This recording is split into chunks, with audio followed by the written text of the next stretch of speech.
Epoch-Crossers. Part 1, The Ticket to 2142. My name is Jake. And I am a specialist in the boring present. My entire life was about numbers, spreadsheets, and planning the budget for the next 6 months. Until the day I discovered my grandfather's transit card. My grandfather, rest his soul, was known for his eccentricities, but his only will contained not money, but a single, perfectly smooth card made of a material resembling frosted glass. Engraved on it was the inscription, Transit. Active until 2150. I thought it was a metaphor. Some kind of mysterious invitation to a resort. But when I pressed the card against an old, dusty turnstile in a derelict section of the subway that everyone believed had been sealed off since the middle of the century, a low hum sounded. Neon lights, hidden under the concrete vaults, flashed, and the air ahead shimmered. The boring present was over. I felt my stomach churn. It wasn't like a train moving, it was more like a sudden plunge into water. Then, silence. Before me was not the old platform. It was a glass tube, suspended in the air, and beyond it, a city that could only be seen in the wildest dreams. The year was 2142. I knew this because the first thing that caught my eye was a massive holographic banner shimmering above towers of self-healing nanoconcrete, Happy 150th Anniversary of the First Lunar Colony. I stepped out of the cabin. The air was fresh, smelling of ozone and some sweet, utterly unfamiliar scent, like blooming almond trees. My old, worn leather jacket and jeans looked out of place on this floating promenade. Passengers were flying around me, they weren't walking, they were gliding on individual anti-gravity platforms, dressed in thin, iridescent jumpsuits that changed color with their moods. My denim blue must have screamed about my dull, analog past. I hid the transit card in my pocket and tried to blend in, which was utterly futile. My clumsy movement on foot among the gliding people attracted attention. Hey Ultima! Euro problems. I turned around. A girl was hovering beside me. She was probably my age, but looked like a piece of art made of liquid metal. Her jumpsuit was the color of a sunset. Her eyes were green bright, and full of what in my time was called absolute confidence. No. I just prefer to be grounded, I managed to say, trying to sound as casual as possible. She laughed. The sound was pure and melodic, without any mechanical impurity, which surprised me. Grounded? That's so quaint. Your physique though, it's so historical. Did you come from the Heritage Reservation? I realized, they thought I was a cosplayer or a tourist from an amusement park recreating the past. Yes. From the old city. We do a lot of walking there, you know. Funny, she examined my jeans. My name is Kira. You look lost. Did your platform run? She stepped away to charge her drink cup at a solar power dispenser. I took the opportunity. My grandfather left me something else, an antique, analog compass. In 2142, it would be just a useless ornament. But in the transit cabin, the compass had oddly begun to tremble slightly. And now, in Sector 5, it was vibrating stronger. I quickly pressed it against the wall. The needle twitched and pointed directly at one of the installations, hidden beneath the shimmering image of the first step on the moon. Jake. Kira returned. Found the aqua tea. What are you doing by that wall? I'm looking for an outlet, I quickly lied, pulling my hand away. My bracelet has a weak signal. Old technology, you know. She came closer, her eyes narrowed. Don't lie to me, Jake. Your heart rate jumped from 70 to 120 beats per minute. The bracelet is tuned to your pulse. What are you looking for? That's right. In the future, every trace is recorded. Okay. Kira. I'll tell you. But you have to promise not to shout. And that you'll help me. She nodded. Shout? In 2142. We only shout with delight when a new zone of Luna Park opens. Speak. My grandfather wasn't from the reservation. He was a time traveler. And he hid something in this place. I think it's connected to the first jump. Maybe he left behind some kind of anomaly.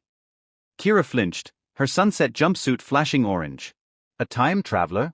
That's children's fiction. That doesn't exist. Our historians have proven that space-time jumps are impossible. Look at me, Kira. My jeans. My way of speaking. My complete ignorance of how your personal gravity bracelet works. I am an anomaly. And my grandfather wanted me to find this. I pressed the compass against the wall again. The needle was now spinning wildly, pointing to the spot on the wall where the image of the first man on the moon was the brightest. I need to get in there, I pointed at the wall. I think it's a stash. Help me turn off the sensors. Kira looked at me, then at the bracelet, then at the wall. The decision must have taken her only a second. Boring history versus a live, personal secret. The answer was obvious. Sensors? They work on thermal balance and pressure. If you push, the alarm will go off. But she pressed her own bracelet against the wall. Made 3 quick, barely visible movements with her fingers. The bracelet flashed red. Done. I created a localized data overheat. A false signal about an abnormal temperature increase. The sensors are blind in this spot for a second. Faster. I lunged forward and pressed the holographic image of the moon. There was no expected resistance. The hologram went out, and underneath it was a small, old-fashioned safe, made of the same material as the transit card. Oh my gods, Kira whispered. This is truly an anomaly. The safe opened by fingerprint. I put my hand on it. Naturally, nothing happened. I need a key, I muttered. Or a code. Kira looked at the safe again. A code? 22nd century safes don't have codes. They have history. Look at it. Something about it must be unique. I looked at the safe once more. It was smooth, but in the center where the input field should be, there was a tiny indentation shaped like a cherry. The cherry. I exclaimed. It's the butter dish from the old story. My grandfather. He was so obsessed with a detective book about a silver cherry. He always said that the real key is in someone else's secret. I pressed my grandfather's transit card against it. It fit, but the safe remained closed. The card wasn't the key. It was a tool. The card, I said, it's made of the same material as the safe. It activates, but it doesn't open. Try pressing it like a button, Kira suggested, her voice full of excitement. I pressed the card. The safe made a soft click, and it opened. Inside lay no gold bar, no secret formula.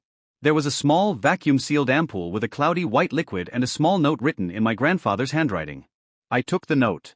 Jake. This substance is the epochal echo. I hid it here 150 years ago.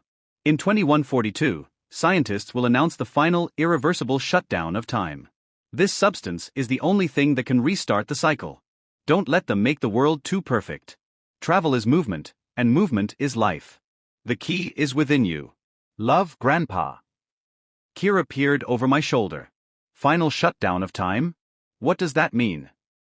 I don't know, I whispered. But he said the key is within me. At that moment, our bracelet, which Kira had set to overheat, screamed. The red light turned into pulsing orange. Sensor balance violation. Security protocol initiated. Sector drones inbound. 3 small, shiny drones hummed down from the ceiling. We need to go, Jake. Kira grabbed my arm, her perfect composure gone. Sector drones are not a joke. They paralyze you on the spot and then reboot your brain. We have to get back to the cabin. We ran. Running, not gliding, which was pure analog panic in Sector 5. The drones chased us, their red lasers skipping off the walls.